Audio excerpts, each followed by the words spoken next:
Buenas noches and good evening, everybody. Welcome to the October 2021 Latinos Action Team call. It is my pleasure to have here today all of you. If you're watching from home, we hope that you can get to catch up with this recording if you couldn't make it tonight. I have the opportunity to work along with Patricia Rubio, who is my program coordinator inside the diversity and inclusion team. So Patricia, take it away. Hi, everyone. Thank you so much for attending. And like Karina said, my name is Patricia Rubio. I am the program coordinator. And I am very happy to say that we have a very special guest with us here for our Latinos Action Team meeting.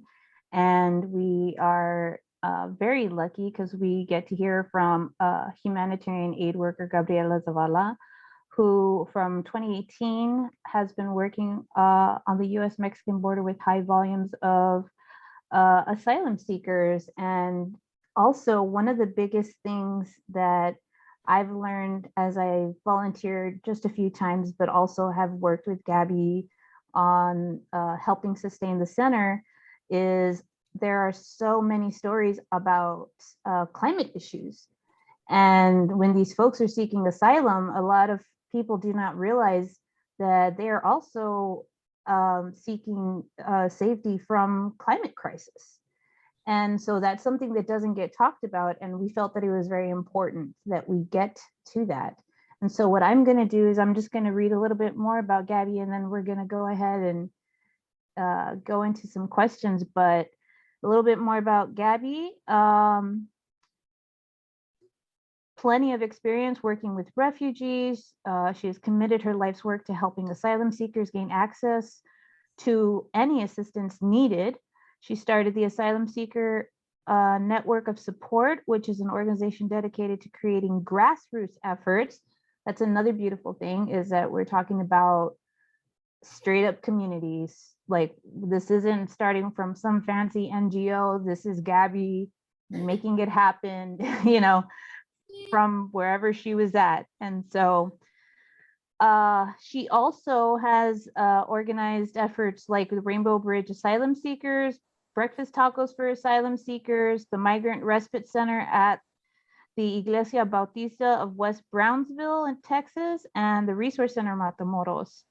She is the executive director and of the Resource Center Matamoros, and has been servicing refugees with access to legal assistance, social support services, and case management. So that is quite a lot. Gabby, thank you. Or Gabriela, thank you so much for being our guest. Thank you so much for having me. It's a pleasure.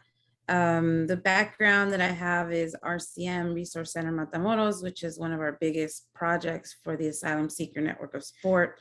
It's one of my most favorite efforts that I have going on. It's a center that is in Matamoros, Tamaulipas. It basically has serviced all of the refugees and asylum seekers that have been forced to wait on the Mexican side for probably over the last 2 years, since a lot of the policies on immigration have been changing since our last administration. It's been difficult to get any of those, any movement going with asylum seekers. The border has been closed for almost 19 months, I think, since the COVID pandemic. And so there's been a lot of asylum seekers that basically get stuck on the Mexican side, more so than before. And so Resource Center Matamoros is basically exactly what it sounds like, Resource Center. We provide access to resources. So the idea behind harsh immigration policies is if we push the asylum seekers as far back as possible, then that'll keep them from entering and invading our country. Right, age-long issues, right, with that. But what the idea behind our work is, if they can't come to here, then we will take the resources to them so that they can get as close as possible to access to the asylum process, which is the end all goal for all of the refugees that end up in Mexico. Speaking on climate change, I mean, I'm not quite the expert. I can't say dates and historical facts. I'm not a historian, but me either. It's okay. I'm not a climate scientist. Don't worry. right. But a huge component of why people end up at the border seeking asylum, and they end up displaced, internally displaced within their own countries, or even, they end up in other countries, or they end up in different parts of the world because of climate changes, earthquakes, storms, flooding, anything that happens is usually one of the biggest underlying factors, which with like widespread migrations with large numbers. Haitians historically have been displaced, and so we see large waves of like Haitian migration throughout, it's up and down. And so what we see at the border is very dependent on like situations like that. There's a big climate crisis going on, and then that is like proportionate, to the numbers that we see at the border. And so when we have high numbers, that's usually indicative that either there's like political conflict in their countries, that kind of stuff.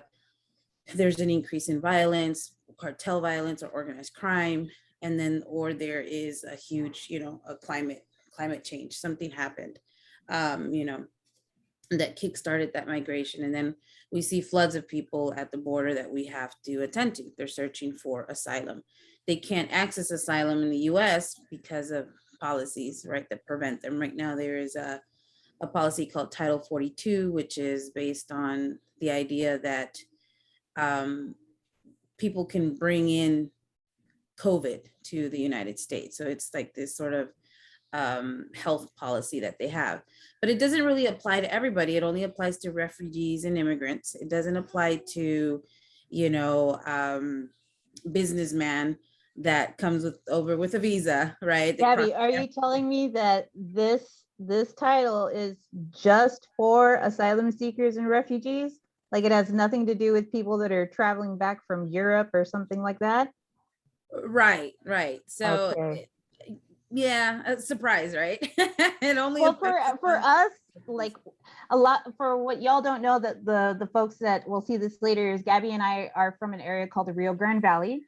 And if you don't know where that area is, you just go to where the mouth of the river meets the Gulf of Mexico, and it's that little area. So Gabby and I, that's where we were born and raised, and it's what we know. So that's why if you hear us say big surprise, is because we've heard the anti-Brown, anti-immigrant rhetoric for so long and grew up with it, that it's just one of those like, yep, another way to keep them down, or another way to prolong it. And I also wanted to go back to this, Gabby. One time you were telling me, before you continue a little bit, to come back to it, you were telling me about how there were also asylum seekers who couldn't find work because of global heating, that the farms were literally like could not grow anything because everything was like roasted. And so there was also like, there's also that, the jobs that come with that. Yeah. So we can loop back to that, but while I was talking about it, I just remembered, I was like, oh, that's right, she brought up farming at one point. I'm glad that you mentioned that, because I didn't mention that in one of the reasons why people migrate. And yes, it's due to violence, political, and climate. But the steady wave of migrants that we get every year, every day that show up, a huge portion of them are economic migrants, which typically aren't viewed as like asylum, like they don't qualify for asylum due to economic reasons, but they should, right? Because that's one of the biggest things that happens is just the inability for people to connect, like climate change, and then how it connects how they provide for themselves, the work that they do, and that kind of thing, I think is what is the missing link within the asylum process. There's only these 5 categories that people have to qualify for asylum, and a bad economy is not one of them. Being not being able to make ends meet. My farm got flooded, or there was this fire and it singed everything, and I have nowhere to go here. We heard that we can work in the United States.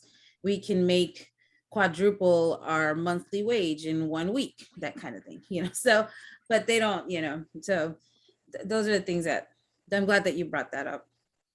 Yeah, because so often we also hear them say, but they told us in America we could do this. They told us that there'd be help here. We were told that we would not be denied, you know. And so these people have stories, and a lot of them are under this impression that America is one thing, but then America, as soon as they get here, they're like, oh no, nah, not today, brother. You're gonna have to go back, you know. And that's where Gabby is kind of like, you know, and what I want to say also, this is a little sidebar. So Gabby's office used to be a dentist office, but this incredible woman saw the potential of it becoming a resource center. So it's actually an old dentist office, and all the rooms serve for like different stuff, whether it's medical, getting help from lawyers, or an assessment room. So I just wanted to put that out there because that's such a visionary thing to do, and repurposing a building for something else. It was our dream office because when we first started, it was so difficult to get anybody to rent to us because we wanted to service asylum seekers. And so back to that, you know, that prejudice, that racism, even in Mexico, you know, they didn't want us to have asylum seekers and service them. So people wouldn't rent to us. We started off with a small little room that used another dental office. It was one room. And I remember fixing it and painting it and putting tile and everything. And we said, this is going to be where they can come do legal providers can come and do charlas and know your rights presentations. And it's a place where asylum seekers can come and be in air conditioned and have papers and pencils to take notes, and like outside of the camp region, right? Because people were living in tents, people were, the refugee camp was barely sprouting. And so I said, we're going to fix up this little office. And I remember fixing it up. We put an air condition, one of those mini splits that they sell in Mexico. And I remember turning it on, and it was really fresh, right? When we didn't have anybody in there. But then we packed the room full with like the first 20 asylum seekers that were there for the charla, and just the body heat, like it got that place so hot. I remember using that office space so that the attorneys can come out from the heat. You know, they were just gathering in the plaza area doing these charlas, and I said, no, I want to do this professional space where we have internet and we can print stuff and they can email and accessibility.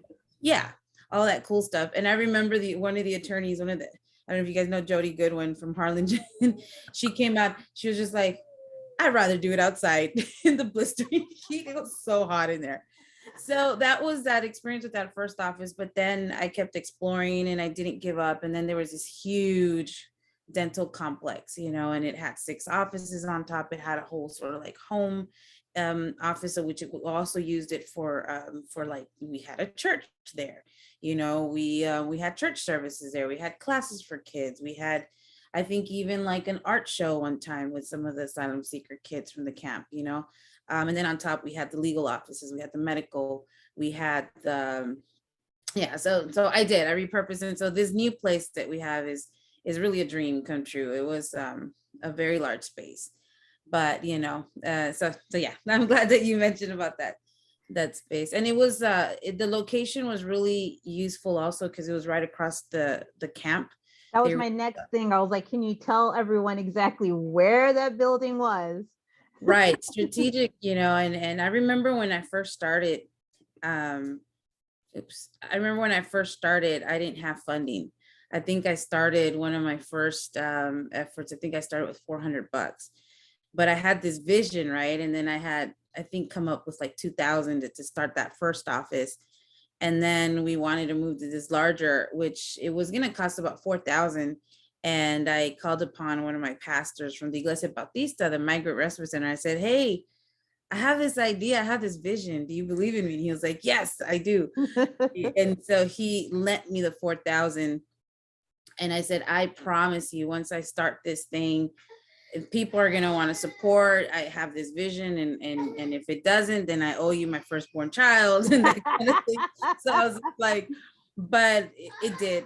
The place, I couldn't give it up. I couldn't give up the chance to have that space, because it was right in front of the big encampment. The encampment held about 2,000 people that just needed guidance. They needed direction. They needed a home, a place where they can just show up and say, what's next? What can I do? As they were being returned through the Remain in Mexico policy. And Gabby, I also have another question for you, because I remember being there and walking around, and we were looking at the water filtration. You were showing me the water filtration places, but we were also looking at, it was hurricane season. And can you tell us about, remember that time that I was there checking stuff out because we were working with some funding together, and the river, about possibly relocating the whole camp? That was I'm sorry, I scared the baby. That was the craziest, most time that I think I've ever dealt with doing camp management there. And we learned a lot of big lessons about asylum seekers and about refugees and immigrants. And there was some mistakes that we did because we come from a level of privilege, and there's things that we think that, oh, we're just, so what happened was a hurricane. Which hurricane was it? I forget the name. I don't remember which hurricane, but it was really scary. Last year, yeah. And there was impending doom because they lived right off of the bank of the camp was located right off of the bank of the river, and the river was going to overflow. And then there was threats. I mean, there was like these ideas that what are those things called? That a large portion of water was going to rush down. And so we did this contingency plan, and we tried to group everybody together so that we can let people know. We got a different Sister Norma Pimentel donated one of her church lands in Mexico so that we can move the camp to this safer location. And we assumed that when we were going to tell people about impending doom and that the river was going to overflow, we assumed that they would listen to us and they would want to move to safer location. But we neglected to put ourselves in the shoes of the refugees and asylum seekers that have been pushed and pulled and have never been able to call a place their home for like since they left their country. And so that place was secure. It's like a security blanket for them, that camp. So we mistakenly thought that we were going to say, hey, let's move over here, and that they were going to say, okay, let's load up the buses and go. No, I mean, that was the hugest mistake. And then the other learning lesson was that, we didn't include them in the planning. We didn't include the asylum seekers in the planning process. And that would have been really important for us to do. We assumed that we knew best, right? And we really didn't. So what really resulted from that was they're like, the water has to be to our waist for us to leave. And you're talking about them risking themselves. The water did overflow. There was a lot of, because they had to move their tents up towards closer to the area where it wasn't filled up. So everybody scrunched up. There was water, still water, collecting mosquitoes and just, dead animals and stuff. I was going to say, remember the rat problem? Yeah, the rat problem. I mean, what I really learned from there is that they are scared to leave anywhere. They found a place that they can call home, and nobody's gonna move them. Nada.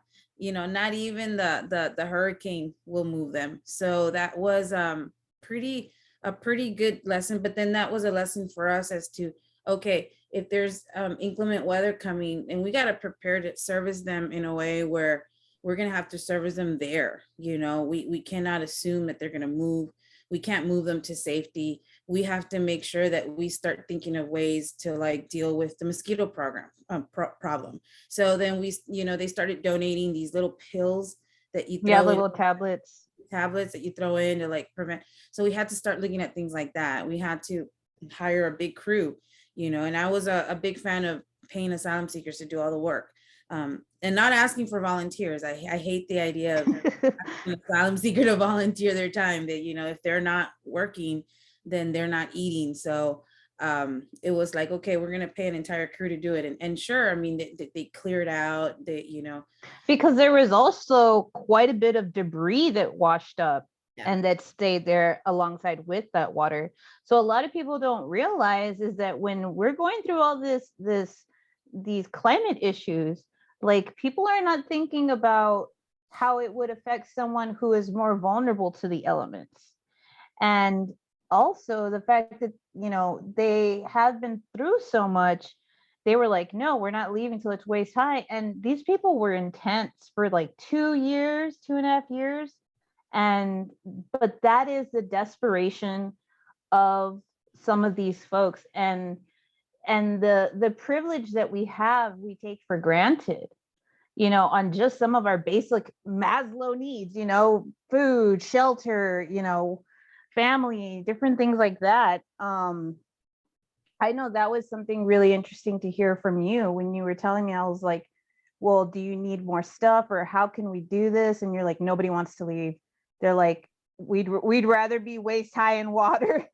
But that also just shows you that almost like they're so used to tragedy.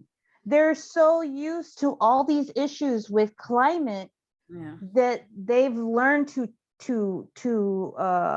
adapt somehow to it, because they had to survive wherever they were at, whatever country they were coming from. And so it's just, when people start to think like, oh, it's not an issue. Oh, yes, it is. It is a worldwide issue. And the thing about climate is that the waters will rise whether you're conservative, whether you're young, whether you're rich, you're low income, it doesn't matter. So this is a worldwide issue. And another reason why I wanted Gabby to be here, because she has totally been at the very like front of everything. I haven't even been paying attention to the chat. But Yeah, you know what? I got some questions there. I was gonna say, now's a good time, Gabby, if you want to answer some of these questions. Yeah, there was one from Callum.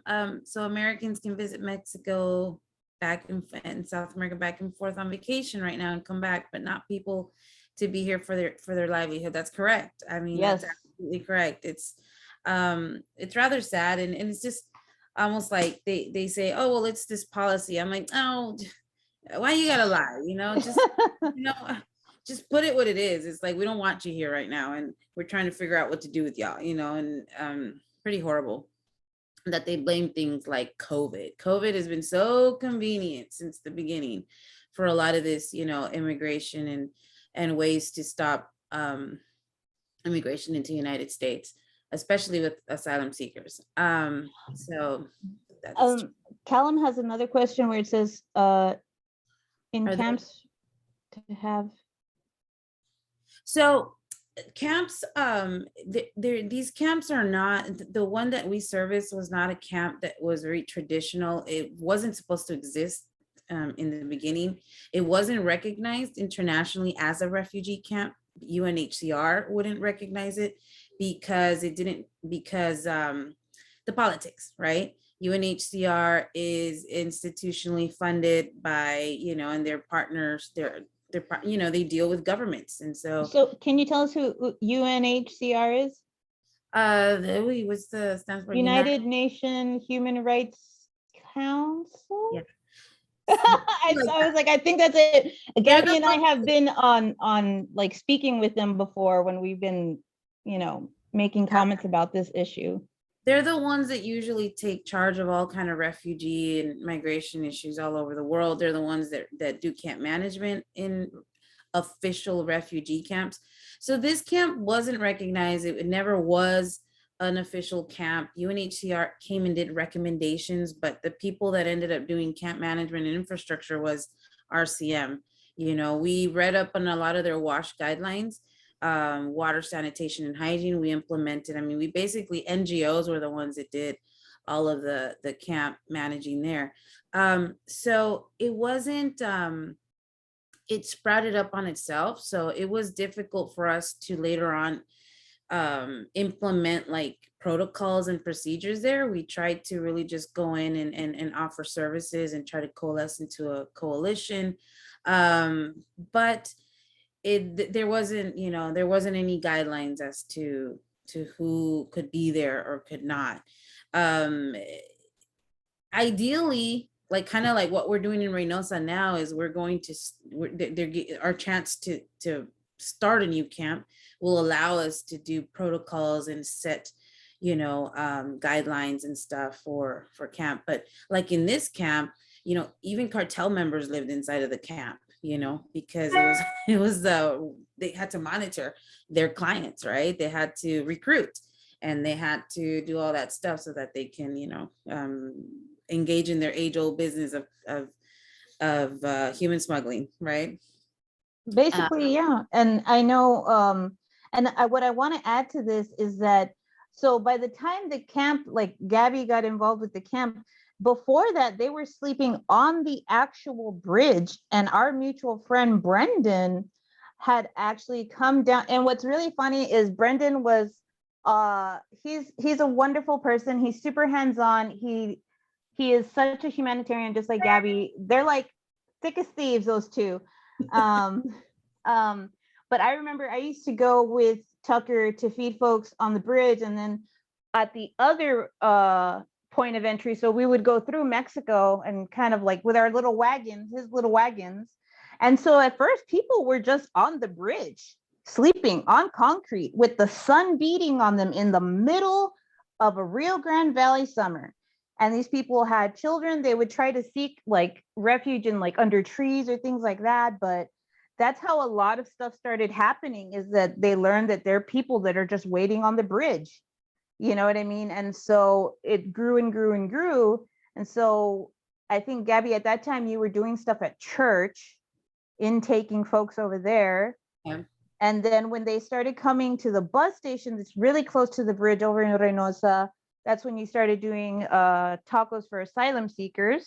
Yeah. And that was just to help them get some food in them while they were sitting around trying to figure out, like, where can I go? Yeah. Where's the next shelter? How do I find family? And different things like that. So just to give a little backstory before the camp actually happened, that's why as the camp developed, it didn't have all that infrastructure that other people say, like, well, why doesn't it have this? Well, I mean, they did the best they could. Yeah, it sprouted practically overnight because Remain in Mexico policy happened. We were receiving all the asylum seekers at the migrant center at the Iglesia Bautista, and then all of a sudden they just stopped coming. And we were getting like 200 people a day to 300 a day, just needing showers, rest, medical, all that at the church. And then all of a sudden it was like 3 or 4 families were coming through, and they were like, where's everybody?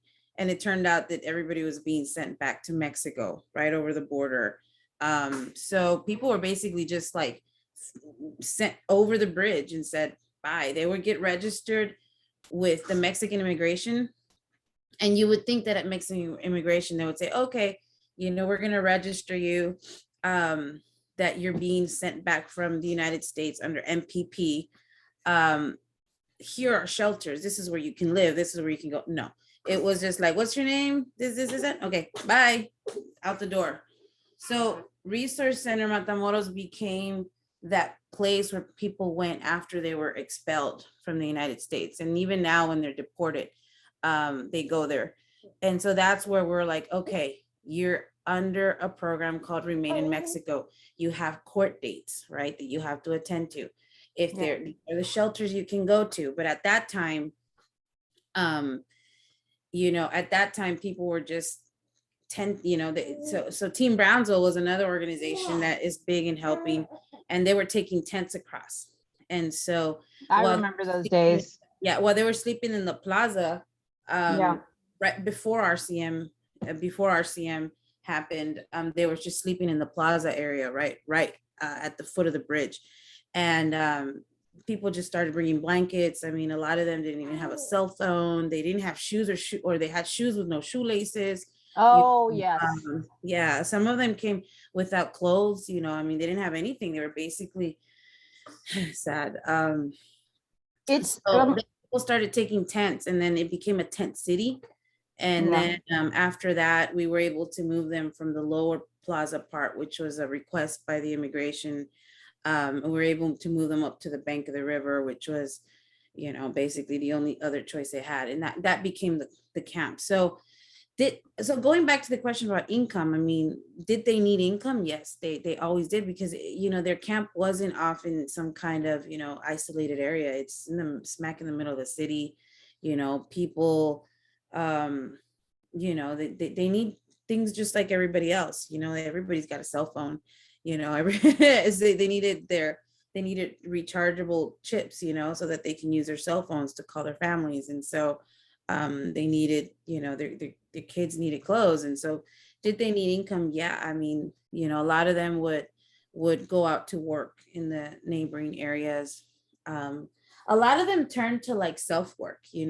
They built their kitchens there, like out of clay, out of the land, like the mud that was there by the bank of the river. They built their kitchen, their ovens, their clay ovens, and they would make food and sell it.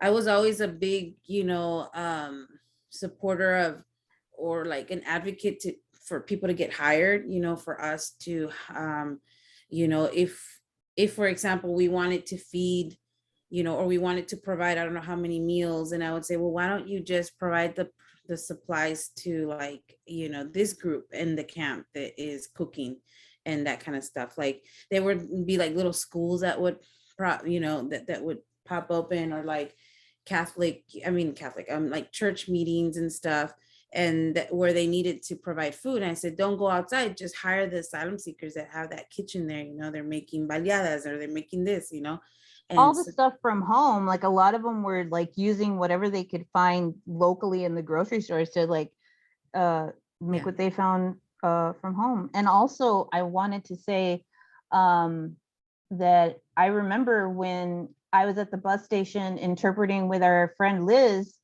I had shoelaces and I said, oh, here's some shoelaces. Because one of the first things they did was take their shoelaces away. And they asked me how much. They're like, I don't have any money. I'm like, no, it's okay, you could just take them. And they cried over shoelaces. That's how desperate and in pain these people were.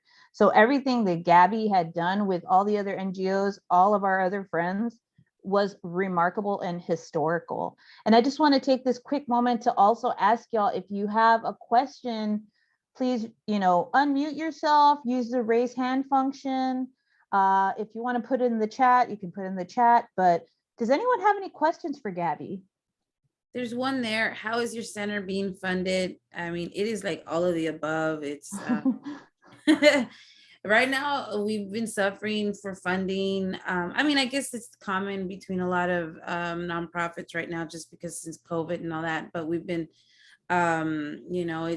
it's Asylum Seeker Network of Support is now an official nonprofit, which is my nonprofit. So now I can apply for grants and stuff like that. Although, that would be something that I'm new to. So, that's kind of like next phase, so that we can secure. We get a lot of private funding from like philanthropic organizations. There's a lot of church groups or church foundations that hear about our work, and they say, well, we want to provide this grant to you. We've had private funders at one point, which that's no longer available, but we had a high profile Hollywood actress that would donate to a lot of the NGOs there, because she visited, and let's just say she was on Grey's Anatomy. Grey's Anatomy. Yeah, I remember that. That was awesome. I was super happy. And she really donated a lot, like initially, like during when we really needed it, like during all those kind of stories that we're talking about right now. Even vehicles, right, Gabby? Even down to vehicles, so that you could transport. Yeah, so that you could take people Yeah, to, we implemented a medical case management program, which was first of its kind. It was basically free healthcare, which is what I'm always happy to say.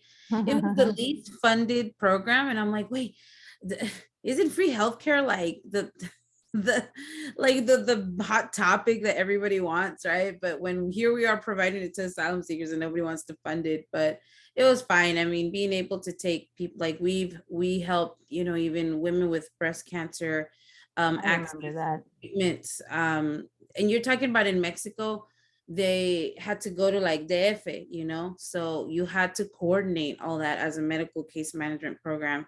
You know, you had to call the DF, find the facility, make the appointment, get the bus trip, you know, give them a food stipend, connect them with the hotel, get the hotel near the medical facility. And Right. so real cool stuff like that. So she was a big fan, and she donated a lot. But oh yeah, she's, you know, not anymore. So now we're just like, It's, mommy. yeah. Lisa, did you have a question? You moved on my screen, so that's why I thought maybe you had raised your hand or something. No, I think I just moved. Oh, okay. But no, and then we do, I'm really, the way that I like to work is if I have a specific urgent need, like there was at one point, you know, we wanted to do like a mini shelter because all of the other shelters were full. I just put out fundraisers, you know, on my page. I just say, look, this is what we're planning to do. Can you donate? That's one of my favorite and quickest ways to revenue, instant money so that we can get a project done. So I may not have the budget sometimes for things, but I quickly put out the need and I just let people know this is what we have in mind. And, you know, we've been doing this work for a while, so there's a lot of like confidence that it'll get done. And we put out a Facebook fundraiser, or, you know, we put out calls like that also. Gabby, I think we have a question from Jorge. Okay. Karina, if you want to help facilitate with that, I'd appreciate it. Can you hear me? Yes, yes, we can hear you. So just bear with me for a second, because I know that I think in a weird way, but my main concern with this issue about immigration is that we're just seeing the tip of the iceberg. This issue is just gonna keep growing worldwide with climate change. And this is not just something about people crossing at a certain point because they are seeking better opportunities. This may be to the point where entire countries may disappear out of the face of the earth. Right. And it's an extremely concerning thing when human rights are violated, basically because we think of the others and the outsiders as almost non-humans and treat them as such. So in general, again, and the way that I kind of think about it is, I usually try to focus on prevention. I mean, that's just the way that I think about things. And when problems like this become almost unavoidable and almost unsolvable, I just don't see a clear path towards what can we do or what should be done. What is, if at all, any way to solve this problem as close as possible to the root issue. And one of the reasons why I ask, and one of the reasons I'm very interested in understanding this better, is kind of the combination of, I'm attending the climate change negotiations at Glasgow, and I'm very confident that this is going to be a very important issue between Mexico, Central America, Latin America overall, and the United States. And even though to some they may not be connected, I'm sure that Kerry is very aware of this. And because he sees climate change as a national threat, as a national security issue, I'm very worried, I'm very concerned that things might turn to the worst if negotiations don't move forward, if agreements cannot be reached.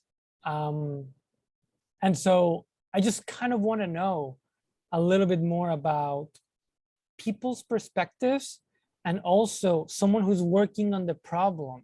Like, what would you say, what would you think could be the closest thing to a real long-term solution, viable solution.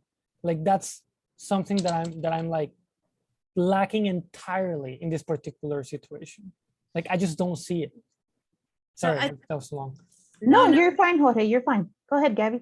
So I think, and I could be wrong. I mean, you can, one of my biggest qualms about solving issues, and preventative, because that's one of the biggest things that, like Mayorkas, which is like, the person that's dealing with immigration issues and stuff. That's one of their biggest solutions for the immigration problem is find, the source of the problem and taking care of it at the country, where it's happening. My problem with that is that everything's about resources, right? And they're going to funnel money into governments that are corrupt. They're corrupt governments. So that money is never going to get to the people. It's never going to help out the people that need it, and so the government is refusal, and I know because we've been working with the administrations, we're very close to like the Biden administration that came in to ask for our ideas on how to do. They will fund institutions, they will fund governments, and they will find other, but they will not work with NGOs. They will not work with the people that actually have access to the persons, the people that need the services. And so how can people deal with these migration, like climate change? People run because one, they're already in a poor country. Yes. You One, scared they're the child. already one, they're already in a poor country, and then something happens and they don't have resources, so they're going to run. They're going to go to where they heard there's going to be resources, for them, where they think is going to be an easier life for them to come up. So if there was resources that were accessible to them in their own countries, I think it would be different. You know what I mean?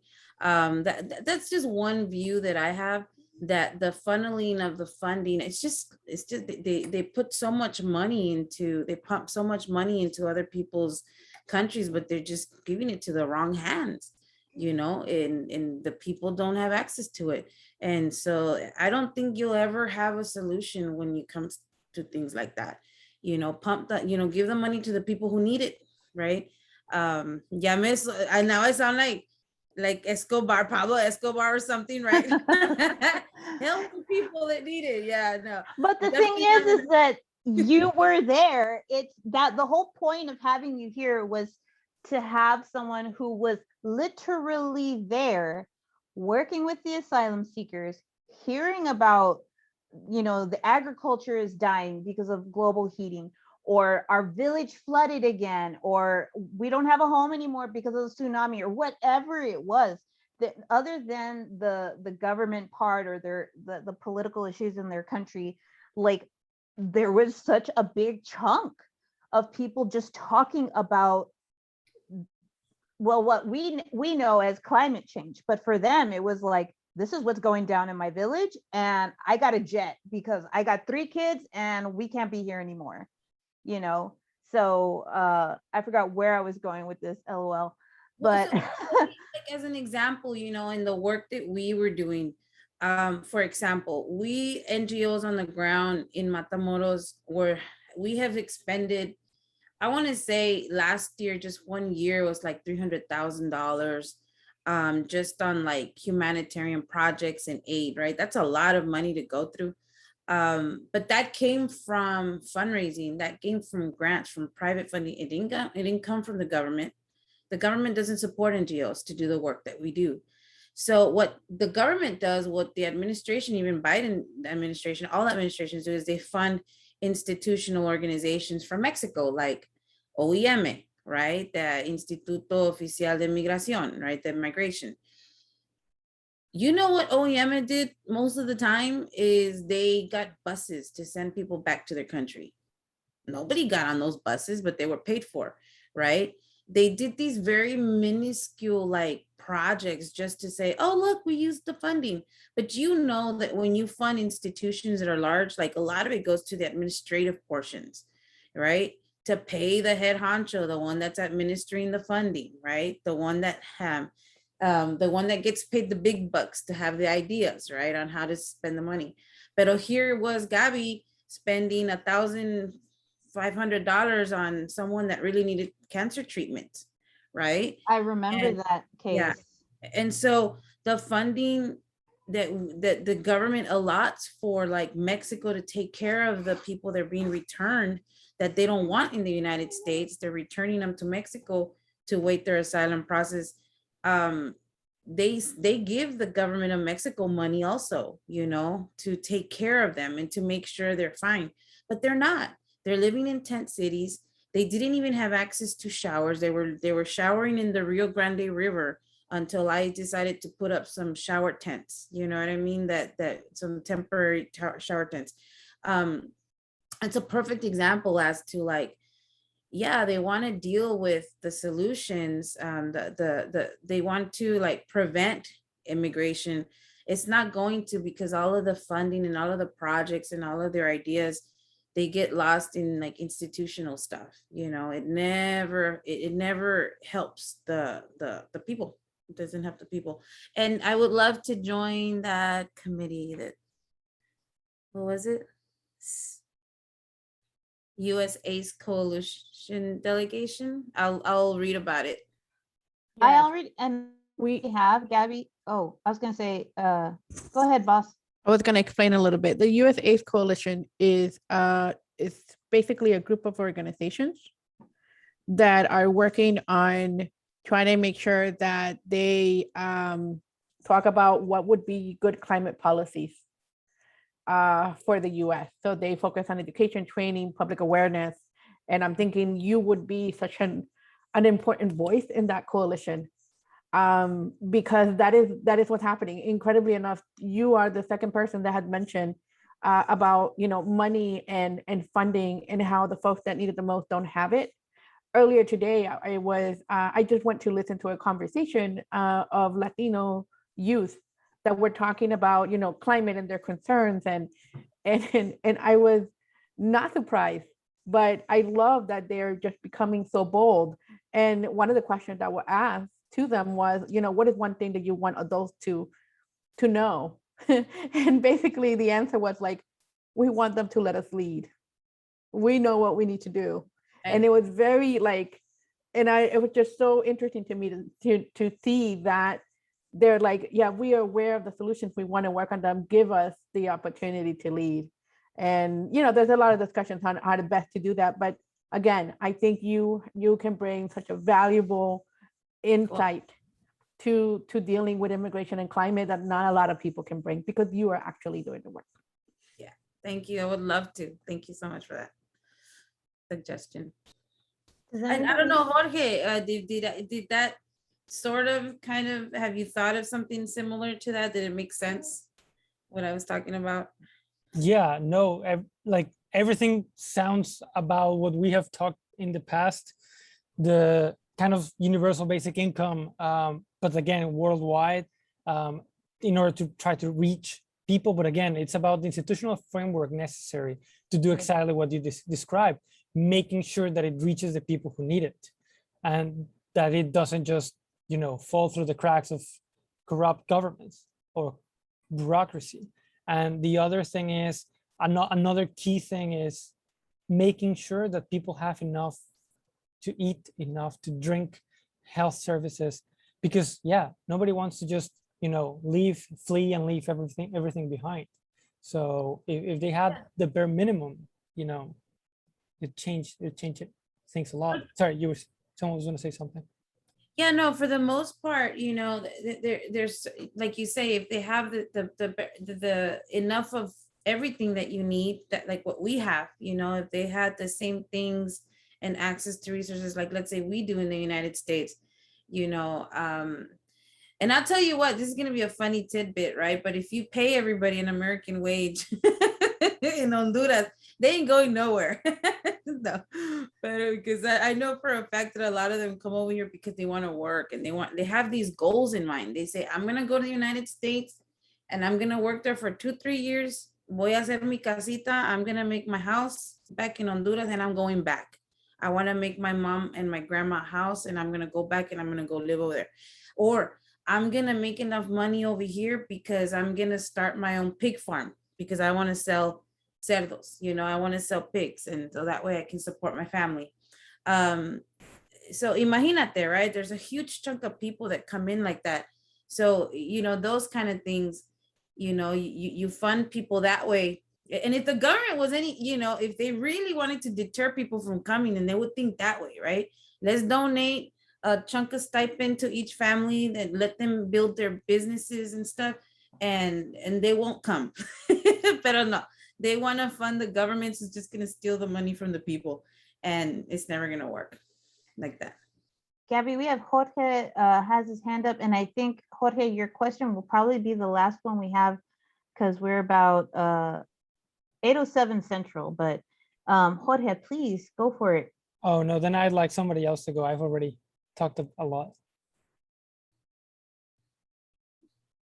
Anybody else? How do we keep the comments like after the meeting, or do they disappear? No, you can save them. You can. In the bottom of the chat window, if you open the chat window, you're Mhm. gonna see 3 little dots in the bottom, right above where you type your message. Okay. And if you click on that, you will see a save chat Oh, cool. feature. Then you click on that, and then you'll see show in Finder. So if you click on that, or you'll see show somewhere, probably, like I'm on a Mac, and then you can see where it is. They store it in the Zoom app. They store every meeting in there. It's pretty, it's pretty easy to find. Cool. Thank you. I saved the Sure. chat too. Jorge, do you want to go ahead with your question since no one else has questions? So I wanted to elaborate a little bit because I've kind of had a little bit of a perspective from 4 different countries I've been in: the US, Canada, Mexico, and Germany. And so it won't even need to be a US wage. Actually, we've been talking about that a lot. 10 times less than that would be plenty. And with the pandemic, a lot of people have been getting jobs abroad, and it's kind of, to their view, the best of both worlds is like getting paid in dollars and living in a Latin American country. And the other thing that I wanted to add was we some of us are applying for jobs, for example, in the UK, and they're looking for people specifically from the global south. And one of the caveats that they have is remuneration is supposedly 50 pounds, 50,000 pounds a year, and they have the little like small letters that says remuneration is commensurate to the cost of living where you are. And we were just thinking like how that emphasizes the inequality and injustices already perpetrated throughout centuries, because it's essentially, you're from a developing country, your living is less expensive, so we're going to pay you less. It's not about your work, it's not about the quality of it, it's about your passport. Right. And it's just, so I just wanted to say that's actually kind of what causes some of the issues with immigration, that immigrants are willing to work for much less, and that's one of the things that upsets many people in the US, people in Germany, and it's really hard. It's really hard. To me, it's been a really hard pill to swallow, that our rights and our kind of value, quote unquote, is measured or determined mostly by our passports. And I could keep going about how they do that, but in practice. But again, I really appreciate the perspective on how it could be done and how it shouldn't be done, and how and why it isn't currently working. Right. If y'all want to put your information in the chat for Gabby, if if there's something that you want to send to Gabby and you want to send it to me, by all means, go for it.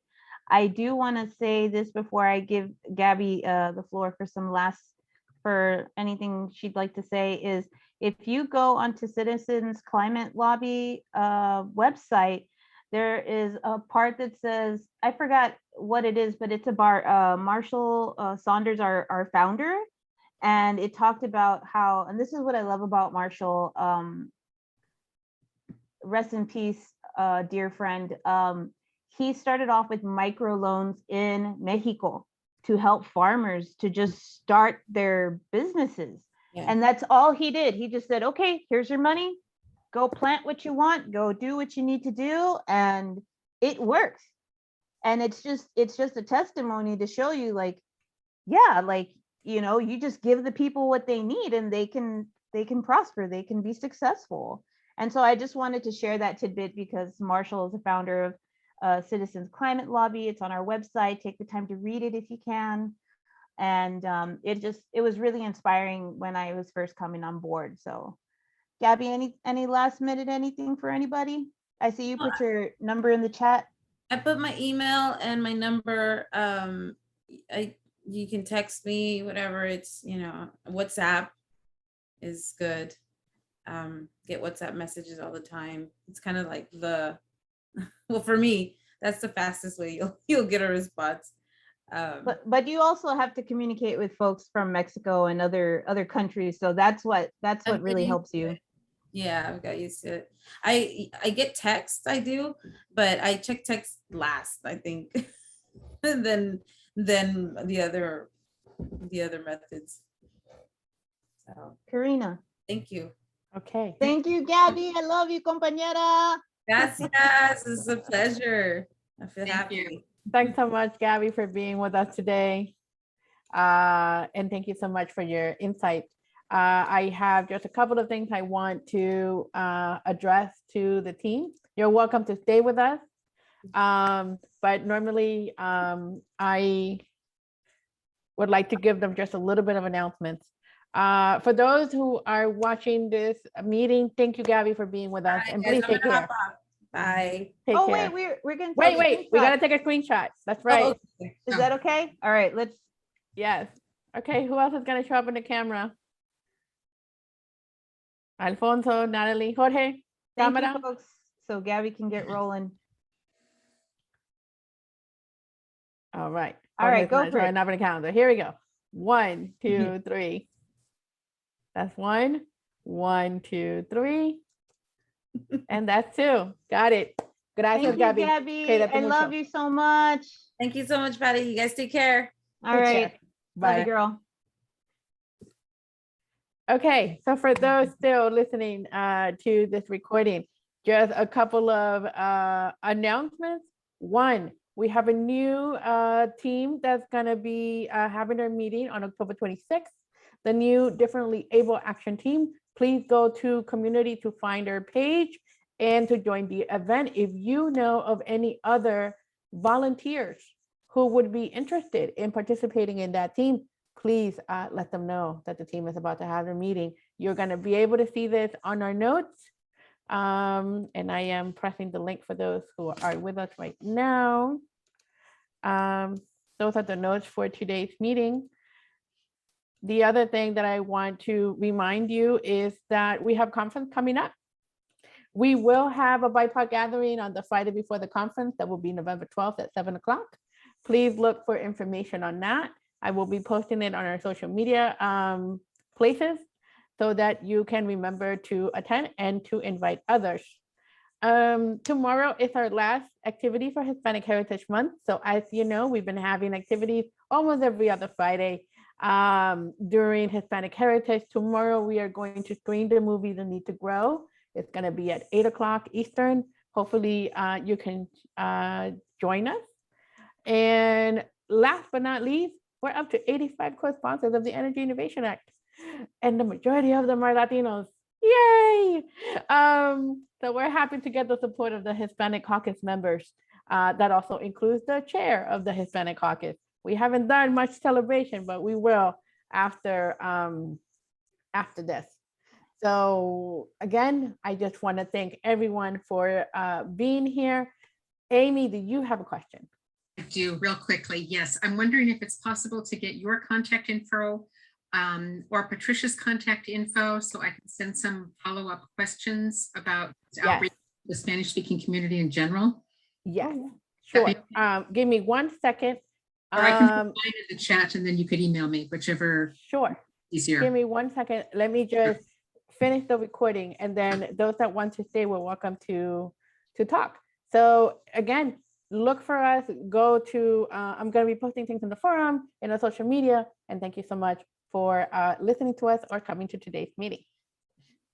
Thank you, folks who are Okay. watching this later. All right.